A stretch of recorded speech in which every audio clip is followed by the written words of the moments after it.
Dice, por un lado está la actividad conceptual de la razón, pero por otro lado también tenemos que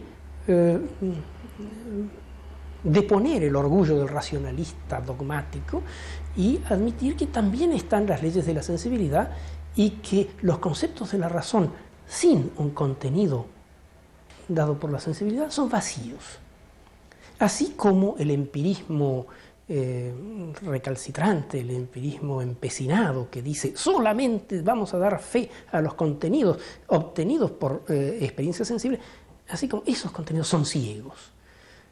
El puro dato sensible sin concepto que lo estructure es ciego, es como lo recibe una cámara de televisión o algo así, que no razona, y el puro concepto sin contenido sensible es vacío. Según Kant, el sujeto constituye al objeto como unidad sintética de sus percepciones. La actividad del sujeto es lo que hace posible al objeto. Por eso, Kant introdujo la distinción entre fenómeno y noumeno. Fenómeno es la cosa en cuanto a objeto para un sujeto que lo conoce. Noumeno es la cosa considerada en sí misma, sin relación con ningún sujeto. Solo lo que es fenómeno puede ser objeto de conocimiento científico. Hay que recordar que el noumeno es del orden de la cosa en sí, lo que no puede conocerse, ¿no es así? Kant separa muy bien lo conocido de lo pensado. Lo conocido es del orden de las ciencias y de la crítica de la razón pura y toda la dinámica de su estructura.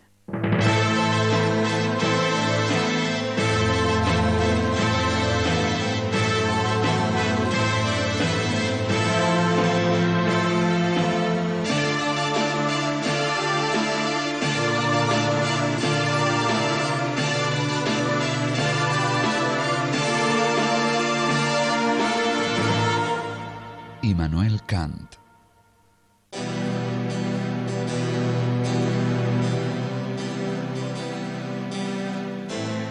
A partir de su análisis, Kant encontró que los objetos de la matemática que se apoyan en la intuición pura y los de la física que se apoyan en la intuición empírica son posibles, pero no los de la metafísica, que no expresan ninguna experiencia.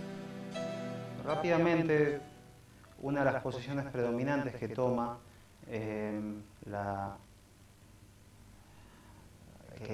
cómo se recepciona el problema de la metafísica tal cual está abordado en la crítica de la razón pura es la consideración de que se trata de una destrucción radical de toda metafísica posible. Y así, por ejemplo, lo entiende fundamentalmente el idealismo alemán. Pero la filosofía teórica termina, como resultado, en que no se pueden responder con la pura teoría cuestiones relativas a metafísica, a cuestiones aquellas como las que habíamos planteado antes de teología natural, por ejemplo. ¿Qué pasa con Dios? ¿Quién creó el universo? Y como esas muchas otras, ¿no? Entonces, sin embargo, Kant encuentra que, a pesar de que todo nuestro conocimiento teórico queda entonces en la trama general del conocimiento empírico, del conocimiento espaciotemporal, sensible, sin embargo hay un acontecimiento fundamental que yo me atrevería a presentarlo casi como un milagro, y es la presencia de la ley moral en la conciencia.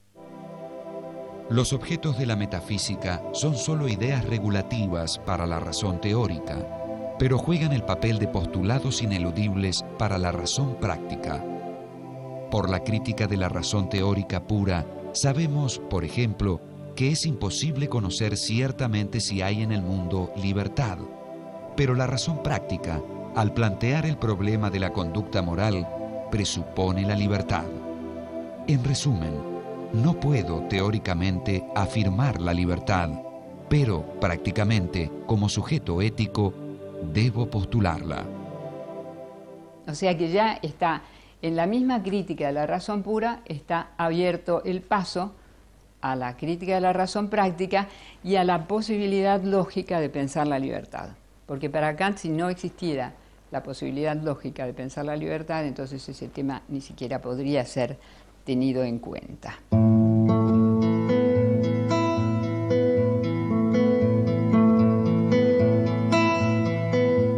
La crítica de la razón pura dio a Kant una fama sorprendente y un tanto incómoda para su estilo de vida rutinario. Mostrando una inmensa vitalidad intelectual, Kant publicó en pocos años una serie de escritos importantes. Los Prolegómenos a toda metafísica futura, en 1783. Los Primeros principios metafísicos de la ciencia natural, en 1786. Y la Crítica de la razón práctica, en 1788. La Crítica de la razón práctica, que sería entonces la segunda de sus críticas, tiene un idioma así muy severo y una metodología estricta que intenta ser paralela a la de la Crítica de la razón pura. Y en cambio en la metafísica de las costumbres, fundamentación de la metafísica de las costumbres, es como si estuviera dirigido a un público más amplio, ¿no? Que no hay dificultad para entender ese texto. En la Crítica de la razón práctica, Kant se propuso fundar una ética racional y autónoma que se apoyase solamente en la razón y que no dependiera de inclinaciones subjetivas. Para Kant, el respeto es el único sentimiento racional. Es decir, es la razón que frente a la forma de la ley la acata por respeto, necesariamente. Y lo contrario sería una determinación de la voluntad por las inclinaciones que Kant llama patológica, no en el sentido nuestro de patológico como enfermo, sino de pathos, ¿no? De la cosa que se vincula con lo sensible. Y en ese sentido, con odio, amor, simpatía, es decir, cualquier tema que sea un contenido, ¿no? Eso es una determinación patológica de la voluntad. Entonces, el hecho de que la voluntad sea solamente moral cuando está determinada por el respeto a la ley es lo que se denomina el formalismo kantiano, porque, como estamos diciendo, se excluye de esto totalmente cualquier contenido que queramos darle. Conducirse por respeto a la ley no es lo mismo que conducirse conforme a la ley. Es posible que alguien actúe de acuerdo con la ley, pero por motivos no morales. En el contexto kantiano, la ley moral, que es un factum, además, es un hecho, no se desprende de nada, no hay antecedentes, cada uno en su conciencia la encuentra, ¿no? Por eso Kant dice, ante un hombre de condición humilde, en quien yo veo el funcionamiento en sus actos de esa ley moral que yo reconozco en mí mismo, dice, mi espíritu se inclina, ¿no? O sea que acá no es una cuestión de ser un ilustrado para descubrir ese respeto por la ley moral y ese sentimiento, ese sentido del deber, ¿no? Eso está en todos los hombres. Entonces, y eso se denomina en Kant, la ley es